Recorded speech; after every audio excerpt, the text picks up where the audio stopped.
Bom dia, eu sou Samuel Leite e a discussão de hoje é sobre hiperconectividade. Uma recente pesquisa realizada pela Universidade de San Diego, nos Estados Unidos, revela que a chamada geração smartphone é menos propensa a dirigir, trabalhar e beber álcool. As conclusões, publicadas no iGen, ainda sem versão no Brasil, mas que em uma tradução literal é algo como por que as crianças superconectadas estão crescendo menos rebeldes, mais tolerantes, menos felizes e completamente despreparadas para a vida adulta, é resultado de uma investigação baseada em pesquisas com cerca de 11 milhões de jovens americanos. No programa de hoje, vamos discutir esse tema, mas eu vou pedir para os meus convidados se apresentarem. Transformação Digital CBN Campinas. Apresentação Samuel Leite. Olá, eu sou o Rafael Nores, eu sou pai do Miguel, de 7 anos, a gente tem um blog chamado Família Palmito, onde eu compartilho a minha vida de pai solo do Miguel e dou dicas para outros pais também. Então vou trazer aqui um pouquinho dessa visão da tecnologia com crianças também um pouco menores, com a vivência que eu tive também com tecnologia, que eu sempre fui muito aficionado pelo tema. E é isso. Legal, Nores. Obrigado pela participação. Agora a gente vai chamar o Tomás. Olá, meu nome é Tomás Amâncio. Eu sou professor de português para estudantes do ensino médio, entre 14 e 17 anos. Eu também sou participante do Questionário, que é um podcast de cultura pop e amenidades. Então vou falar um pouquinho sobre a minha experiência com os adolescentes e como eles se relacionam com a tecnologia. Valeu, Tomás. Obrigado pelo teu tempo e pela disposição de estar aqui com a gente. E agora a gente tem o Rafael Oliveira, que é um típico integrante dessa geração que a gente vai conversar aqui um pouquinho hoje. Fala um pouquinho aí de você, Rafa. Como já fui introduzido aí, meu nome é Rafael Oliveira, tenho 22 anos, então se fizer a matemática, eu faço parte desse estudo, né? E eu também sou estudante de comunicação, uma graduação de comunicação na Unicamp. Então, além de fazer parte do objeto desse estudo, o tema também me é muito caro por ser um estudante de comunicação. Legal. E a gente está com o Pablo Assis. Pablo, se apresenta, por favor. Oi, meu nome é Pablo de Assis, eu sou psicólogo, tenho meu mestrado em comunicação e linguagens, trabalho bastante com psicologia e educação. E um dos meus grandes interesses e focos é justamente essa relação da tecnologia, da educação e como que nós conseguimos nos relacionar de forma saudável com tudo isso. Principalmente hoje em dia, que hoje está em meio a várias gerações e, enfim, cada um, a gente não sabe como a gente entende direito todas essas várias variáveis e várias relações. Ô Pablo, você tem um podcast também, não é isso? Na verdade, eu participo do site mitografias.com.br, onde eu participo de alguns podcasts. Lá a gente tem o Papo Lendário, tem o Papo Cético e o Horrores Urbanos. Também no meu site pessoal, pablo.deassis.net.br, tem o meu podcast pessoal, que é o Psicólogo Podcast, que está um pouco desatualizado, mas em breve eu vou voltar com mais conteúdo. Bom, como dito, a nossa conversa de hoje vai se concentrar na discussão desse artigo e ele se baseia no livro da escritora Jean Twenge. Ele chama iGen, que numa tradução livre é algo como por que as crianças superconectadas estão crescendo menos rebeldes, mais tolerantes, menos felizes e completamente despreparadas para a vida adulta. Esse livro é fruto de uma investigação baseada em pesquisas com cerca de 11 milhões de jovens americanos. Eu queria começar esse papo com o Rafa, como eu mencionei, que é o nosso integrante desse grupo, desse seleto grupo aí, e eu queria destacar, na verdade, um ponto importante que é parte do livro, que fala sobre a questão de que, em tese, essa geração correria menos risco, né? Como é que você avalia isso, Rafa? Você acha que, de fato, você leva hoje muito em consideração os riscos que você teria para tomar uma decisão? Como é que você enxerga a questão da ousadia, entendeu? Eu acho que realmente esse é um ponto desse estudo assim, que eu concordo a partir do meu ponto de vista e até o que eu observo assim, com os meus amigos e tal, que realmente acho que a gente, para tomar decisões assim, eu falo por mim, eu costumo pensar muito assim, antes de tomar uma ação, né? Eu tenho bastante disso e eu acredito que qualquer fator assim, né, da minha vida, seja em relacionamentos, assim, eu acredito que eu não sou uma pessoa que se aproxima tão facilmente assim. Eu acredito que leva um tempo assim para eu conhecer com quem que eu estou me relacionando e isso também de uma maneira financeiramente, como eu organizo as minhas economias. Então é um ponto que no geral eu trago isso para mim, eu acredito que sim. Que faz sentido isso? Faz sentido. Legal. Tomás, no seu dia a dia você atua com jovens de uma faixa etária aí de ensino médio, não é isso? Isso, exatamente. Existe um dos pontos importantes da pesquisa é essa conexão entre a superconectividade ou a hiperconectividade e o isolamento social. Como é que você percebe esse tema? Olha, na minha experiência como professor, a gente percebe que a sala de aula é um espaço muito interessante para você observar como as pessoas se relacionam, como elas lidam com as questões do momento, com o noticiário, com as mudanças sociais. Mas eu acho que tem uma questão muito importante, que é a gente observar o recorte que é feito nesse tipo de pesquisa, né? Então, eu dou aula em escolas particulares, então eu trabalho com alunos que têm acesso à conexão constante, eles estão sempre com o celular, sempre mexendo, sempre conversando, mas como eu sou um professor jovem, talvez por causa desse motivo, eu tenho 25 anos, eu não sinto grande diferença dessa realidade da sala de aula daquilo que acontecia há 10 ou 15 anos atrás, na época que eu estava na escola, né? A realidade que é vivenciada em sala de aula me parece ser uma realidade muito próxima daquela realidade que eu mesmo vivi. E na minha época, o smartphone estava mal começando, né, a ser utilizado, vendido. O primeiro smartphone foi lançado em 2007, então eu estava terminando o ensino médio nessa época e muita coisa mudou nesses 10 anos, mas o ambiente escolar não mudou tanto. Então, eu acho que é uma questão que teve, sim, o seu impacto, mas que, ao mesmo tempo, pode ser um impacto menor do que a gente imagina, pelo menos na realidade brasileira, na realidade das escolas que eu trabalho. Pablo, eu queria te chamar para essa conversa. Você acha que esse isolamento faz com que o jovem não perceba o mundo à sua volta? Tipo, ele não participa da vida em comum? Como é que você avalia esse cenário? Olha, eu acho que a gente precisa perceber primeiro quais são os fatores que estão relacionados a isso tudo. Porque, em geral, a gente acha que o jovem está se isolando principalmente através dos aparelhos e dos gadgets e dos smartphones.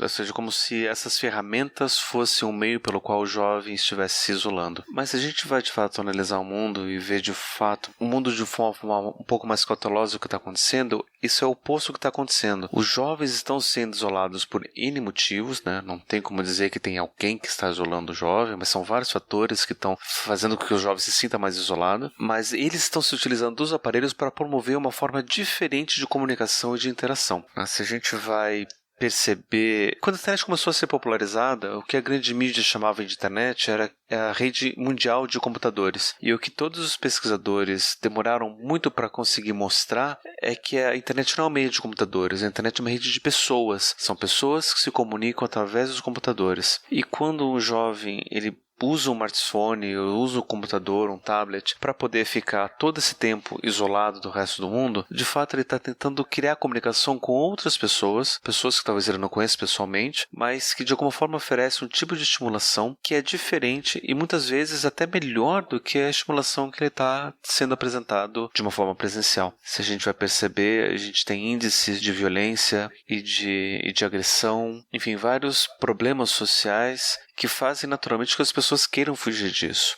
A gente vê as notícias, a situação política está cada vez mais corrupta e a gente está com um mundo cada vez mais feio de se ver. Então, obviamente, que a gente vai preferir procurar outros ambientes, né? Criar outras oportunidades, querer encontrar outros caminhos. O jovem acabou encontrando na internet uma possibilidade de criar uma alternativa onde ele possa sobreviver. É claro que ele não está imune a esses problemas, mas a gente pode começar a ver por aí, né? Não é a internet ou a comunicação, os aparelhos como uma forma que cria o isolamento, mas sim uma alternativa ao isolamento que é imposto aos jovens. E aí, Norris, qual que é a sua percepção aí? Como é que você enxerga esse tema? Eu concordo totalmente com o Pablo. Essa questão é uma mentalidade muito conservadora, né, que fala que há um isolamento, né? Na verdade, como ele citou, é uma rede de pessoas que estão ali conectadas. Inclusive, quando eu dou curso de mídias sociais, uma coisa que eu deixo bem claro é: existem redes sociais e mídias sociais. As mídias são uma plataforma para se construir redes sociais. As redes sociais existem desde que os seres humanos vivem em grupos, tribos, caçando. É difícil para algumas pessoas entender que essas redes sociais físicas de contato estão sendo deixados mais de lado para essas redes sociais que se constroem no ambiente de internet, porque essa geração, ela viveu de um jeito e muitas vezes ela acredita que o jeito que ela aprendeu é o melhor, é o certo. E embora também não dê para generalizar, porque tem muita gente que já é idosa e se adapta muito bem à internet e coisas do tipo. Uma coisa que me vem à mente é, por exemplo, que eu sempre fui muito tímido fisicamente. E isso me isolava das pessoas, porque eu não sabia como chegar e puxar uma conversa que parecesse natural, né? Parecesse orgânica e tal. E eu me sentia isolado quando não tinha internet. Essa sensação era complicada porque não se construía, né? Relações. Agora, quando teve uma popularização da internet, começou a surgir os blogs, né? E coisas do tipo, as mídias sociais também, acaba encontrando um meio de se exprimir, de a gente sentir nós mesmos, poder compartilhar o que a gente pensa, sem a vergonha de estar ali cara a cara, né? Porque é complicado. Para quem é tímido, o sentimento de isolamento no ambiente real, assim, é bastante difícil de lidar. E uma coisa que eu gostaria de apontar também é... Eu tenho um filho pequeno também. E ele também é bem tímido com pessoas. Mas se alguém fala assim... E aí, você joga Minecraft? Pronto. Isso ele vai começar a falar sem parar e vai falar do que ele fez, do que ele viu no YouTube e tal. Ele se expressa melhor porque ele consegue... A tecnologia acaba sendo um ponto de contato entre as pessoas no ambiente físico também, né? O fato dele colocar um assunto estabelece uma conexão. Diz aí, Tomás. Eu queria aproveitar um pouco isso que o Pablo e o Norris falaram para poder dar uma continuidade, né, nesse assunto, que eu penso que toda nova tecnologia que surgiu na história da humanidade trouxe transformações sociais, desconforto social, questões que vieram à tona, como o Pablo comentou, né, o isolamento não é provocado pela tecnologia. A tecnologia ela pode talvez destacar isso na percepção das pessoas e trazer à tona algo que a gente não percebia, que permanecia escondido. E aí, de repente, nessa nova configuração que as tecnologias permitem, a gente tem isso vindo à tona e aparecendo e se tornando parte da nossa realidade. Eu vejo isso especialmente dentro da escola, porque, como eu falei, o contexto de sala de aula não mudou tanto, mas é porque a gente tem uma escola do século XIX com professores do século XX e alunos do século XXI. Então esse descompasso ele existe também, como já existia na minha época, 10 anos atrás, e continua existindo hoje. Então cabe também à sociedade, não só a escola, mas a sociedade como um todo, aprender, e isso vai levar um tempo e pode ser doloroso até em alguns casos, mas aprender a lidar com os desafios que essas novas tecnologias trazem, com essas novas configurações sociais. Então, esse período de adaptação é normal, uma espécie de dores do parto, assim, que toda transformação social vai trazer. Então, de maneira nenhuma a gente pode ter essa visão de demonizar algo que a gente simplesmente não entende muito bem ainda. Ou que não concorda, né? Também. Ou que não concorda. Ou, quando a gente fala de tecnologia, é meio absurdo falar que não concorda, né? Porque ela tá aí. Ela não vai deixar de existir. A internet, o celular, ela só vai se transformar, se radicalizar, talvez, ir para outras direções. Então, não é uma questão de concordar, é questão de aprender a tirar disso o melhor possível para que as pessoas, os adolescentes, as crianças consigam viver bem nesse novo mundo que está surgindo o tempo inteiro. Só para pontuar o que eu falei de concordar, na verdade é a questão, você já vai falar para alguém, não, a internet aproxima as pessoas, ela não afasta. Essa pessoa vai falar, não, eu discordo, porque eu vejo aqui todo mundo separado e tal. Na verdade, é uma questão de concordância ou não, porque tem pesquisas, inclusive, que podem apontar comportamentos de qualquer lado. Pode ter uma pesquisa que fala que videogame violento,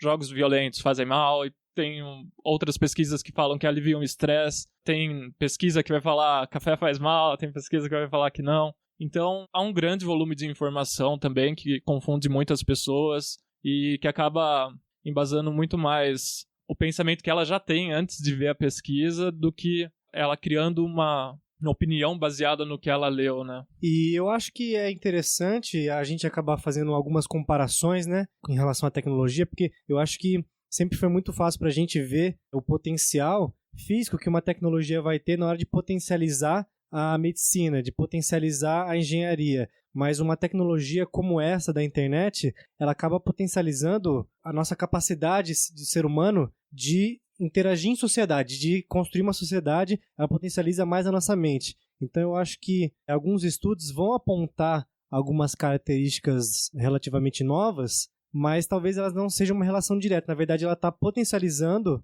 a nossa mente, né, na tecnologia. Então talvez seja algo que chegue nesse ponto de, como a gente não compreende muito bem a nossa mente ainda, estamos aprendendo a lidar com essas questões, então eu acho que é uma coisa que ela está aí para ressaltar ao invés de fazer com que essas características surjam. Legal. Deixa eu te fazer uma pergunta então, Rafa. Como é que você avalia a formação, por exemplo, dos seus filhos? Então você, daqui a alguma geração, você vai ter o seu filho. Você acha que você precisa corrigir alguma rota da maneira como você construiu, como você foi educado, com as influências que você recebeu? Você entende que existe a necessidade de revisão de alguma rota para garantir algum conforto emocional para o seu filho, ou melhores oportunidades para ele ser socialmente mais, em tese, conectado com as pessoas? Enfim, se você pudesse, em algum momento, fazer uma correção de rota para o seu filho, mas não tenho interesse nenhum em ter filho, né? Exato, porque exato. A geração também, de smartphone, uma coisa muito pontuada no artigo é que eles não querem carro, tem menos filhos, às vezes não tem. Isso. E tem bastante até mudança de comportamento, né? Como é que você percebe isso? O que vai mudar na vida dos eventuais filhos, caso eles existam seus? Eu acredito que, até vou fazer agora um elogio à minha mãe, que eu acho que ela me educou muito bem, porque a minha mãe, ela é educadora, ela é professora, ela é psicopedagoga de formação de mestrado, então eu acredito que ela já me deu uma ótima educação. E além de ter crescido com isso e de observar a maneira como ela lida com isso em relação ao dia a dia dela de profissão, eu tenho um pezinho ali de preocupação com a educação, né? Então, quando fala assim, filhos e tal, né? E aí acontece uma coisa que meus pais me tiveram na casa dos 20 anos. Eu já não penso mais nisso. Eu tenho que pensar isso na casa dos 30 para mais, né? Então, é toda uma questão, né, de uma preocupação de estar financeiramente estável e acreditar nisso, né, mais para casa dos 30, e de muita preocupação em relação a isso de poder proporcionar uma boa educação, de poder proporcionar um bom lar para os meus filhos, né? E sabendo aí que as tecnologias vão estar nesse momento, né, quando eu tiver os filhos, bombando, né? De estar muito próximo disso e orientar muito bem eles em relação a isso. Então, talvez, não sei se é alguma coisa assim como uma correção de rota, mas saber que as tecnologias estão lá e seguir junto com eles, né? De estar presente, né? Que aí é uma questão de não é ser um controle, né? Mas é ser uma orientação. Perfeito. Bom, a gente está caminhando para o fim do programa e eu queria fazer uma pergunta final, na verdade convidando para todo mundo participar nessa pergunta final, e eu quero voltar, na verdade, para o ponto inicial, que é a questão da superconectividade, a hiperconectividade, em detrimento a esse eventual isolamento que a gente tem. A gente tem que começar a perceber que nós, seres humanos, somos animais sociais e a gente sempre foi conectado de alguma forma. Talvez o que tem mudado é que muita coisa a partir da internet, como carteira de motorista e várias outras facilidades, e diante de tudo isso, fica praticamente possível a gente querer voltar ao modelo anterior, né? Por um motivo que seja. Eu acho que a gente consegue entender muito bem essa resistência, todo esse movimento de conexão, bastante através da ficção. Não tanto através da ciência. Agora não vou me lembrar, eu estava tentando encontrar a fonte, mas eu não encontrei. Eu estava ouvindo um vídeo e o cara estava discutindo uma série de coisas sobre a internet, e uma delas ele diz o seguinte, que se a gente imaginar um mundo ficcional, onde os livros surgem depois dos jogos de computador e, consequentemente, da internet e do hiperlink e de tudo isso, vai ter uma resistência aos livros. Que tipo de resistência, né? As pessoas que vão defender a internet e os jogos contra os livros dos jovens, ele vai dizer assim que o jovem no livro vai seguir só uma narrativa linear, de uma forma passiva, quando ele não está participando da interação e da construção da narrativa. E aí a gente começa a ver que se a gente... Dependendo da narrativa, a gente pode criar resistência a qualquer coisa. Douglas Adams é um autor de ficção científica. Ele criou 3 regras básicas para poder descrever a nossa reação com relação à tecnologia. Ele vai dizer assim, que a primeira regra é que qualquer coisa que já estava no mundo, quando a gente nasce, ou vai surgir nos primeiros anos de vida, vai ser normal, tranquila e vai ser uma parte natural do mundo. A segunda regra diz que qualquer coisa que foi inventada entre as idades de 15 a 35 anos de idade vai ser nova, maravilhosa, revolucionária, e provavelmente você vai conseguir construir uma carreira em cima disso. E a terceira regra diz que qualquer coisa inventada depois dos 35 anos de idade vai ser contra a ordem natural das coisas. E quando a gente vê muito dessa reação contra a conectividade, contra os aparelhos, contra a internet, eu sinto que é muito em cima disso. Muita gente que não está acostumada com essa nova ferramenta, com essa nova invenção e que acha que sempre que na sua época vai ser melhor, né? Que quando era criança as coisas eram melhor e não percebe que o mundo está em constante transformação e que por mais que eu ache que o antes era melhor, né, o depois não vai pertencer a mim, o depois vai pertencer aos jovens que estão crescendo, né, nesse mundo que eu estou ajudando a construir. Infelizmente, o mundo que os nossos pais, os nossos avós deixaram pra gente é um mundo que está ficando, de certa forma, cada vez mais feio. É um mundo que está muito poluído, é um mundo que está muito violento, é um mundo que está muito injusto, um mundo que está muito corrupto, que tem os seus valores muito deteriorados. E, de certa forma, os jovens, diante de tudo isso, eles têm conseguido, muito através das possibilidades que essa hiperconectividade permitiu, estão conseguindo ver outros valores, outras possibilidades, outras belezas e outras vidas diferentes daquelas que estão em volta da sua própria localidade, que mostra que pode ser feito coisa diferente. Esse tipo de conexão era impossível antes da internet e graças à internet a gente está vendo outras possibilidades. Eu vejo tudo isso com muitos bons olhos, apesar de todos os problemas que a gente possa ter que enfrentar através da internet, mas eu vejo que boa parte dos problemas que a gente está enfrentando na internet é só uma transposição dos problemas presenciais no mundo virtual, mas não que isso seja inerente no mundo virtual, porque a virtualidade tem sim ajudado a gente a superar barreiras que antes a gente não conseguia. Não, a única coisa que eu poderia acrescentar, talvez pensando numa síntese do que foi falado hoje, é que as tecnologias são extensões do ser humano e elas são parte do ser humano. Elas são parte de quem nós somos, não só da nossa cultura, não só da nossa natureza, mas de quem nós somos no sentido global. Então, a gente, sempre que pensa nas tecnologias, deve voltar a pensar justamente no que nos faz humanos, no que nós queremos como humanos, como o Pablo estava comentando sobre a questão dos valores e da beleza, ou como a gente comentou antes sobre a educação, sobre os filhos, as próximas gerações. Continuaremos sendo humanos e as tecnologias vão continuar a se transformar e é disso que a gente precisa se lembrar sempre, de que tudo isso é uma extensão de nós e de quem nós somos e que as nossas atitudes elas vão ser necessariamente um reflexo disso. Bom, pessoal, espero que vocês tenham gostado do programa de hoje e eu queria lembrar a todos que o Transformação Digital CBN é um programa que acontece diariamente, de segunda a sexta, aqui na programação da Rádio CBN Campinas, e também de segunda a sábado em todas as plataformas digitais. Então a gente está no Spotify, no Deezer, no iTunes, e em todos os meios digitais para você poder sempre receber gratuitamente no seu smartphone um conteúdo novo, uma história nova que conta como a tecnologia pode transformar vidas. Para você poder acompanhar e receber gratuitamente, como eu mencionei, no seu celular, é muito simples.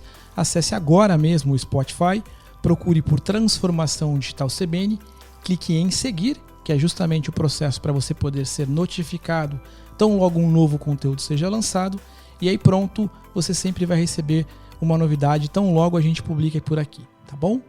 Até a semana que vem. Tchau, tchau.